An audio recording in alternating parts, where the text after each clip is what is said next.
आज की बातचीत का विषय है घर्षण यानी फ्रिक्शन।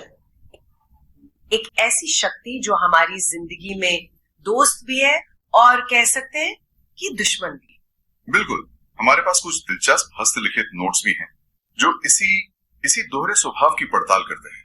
अच्छा, तो आज हम इन्हीं नोट्स के जरिए रोजमर्रा के उदाहरणों से ये समझने की कोशिश करेंगे कि आखिर ये घर्षण काम कैसे करता है। चलिए फिर इस विषय की परतों को खोलते हैं।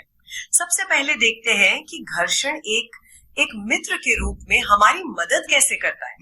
नोट्स में जो पहला और सबसे जरूरी उदाहरण है वो है हमारा चलना। मतलब हम जमीन पर आसानी से चल पाते हैं। ये घर्षण के बिना तो हो ही नहीं सकता। नहीं, बिल्कुल नहीं हो सकता।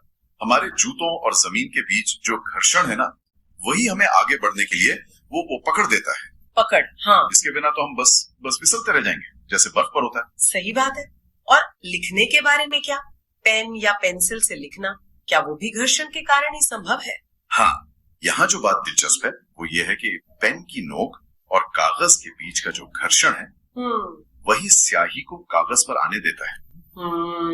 यही सिद्धांत श्यामपट्ट पर चौक से लिखने पर भी लागू होता है। अच्छा, नोट्स में कुछ और भी मजेदार उदाहरण है, जैसे माचिस की तीली जलाना। हाँ, और गाड़ियों में ब्रेक लगाना। ये बेहतरीन उदाहरण है। ये दिखाते हैं कि घर्षण कैसे अलग अलग काम करता है।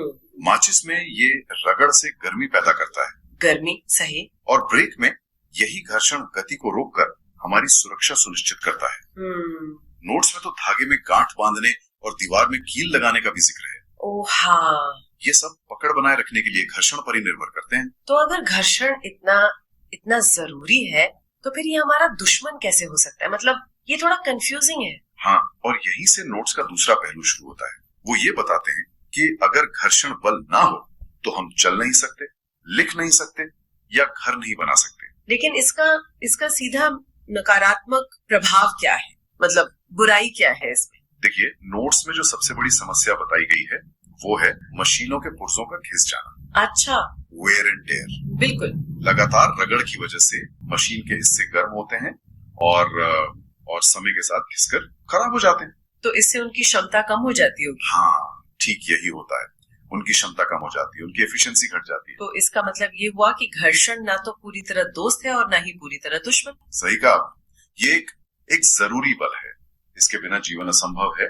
लेकिन साथ ही ये एक ऐसी समस्या भी है जिसे हमें मशीनों में कम करने की जरूरत पड़ती है। इन नोट से एक बात तो साफ है कि घर्षण हर जगह है, हमारे चारों तरफ, हर पल। तो अब श्रोताओं के लिए सोचने वाली बात यह है कि हमारे रोज के जीवन में ऐसी कौन सी एक जगह है जहाँ घर्षण एक ही समय में दोस्त और दुश्मन दोनों की भूमिका निभा रहा होता है।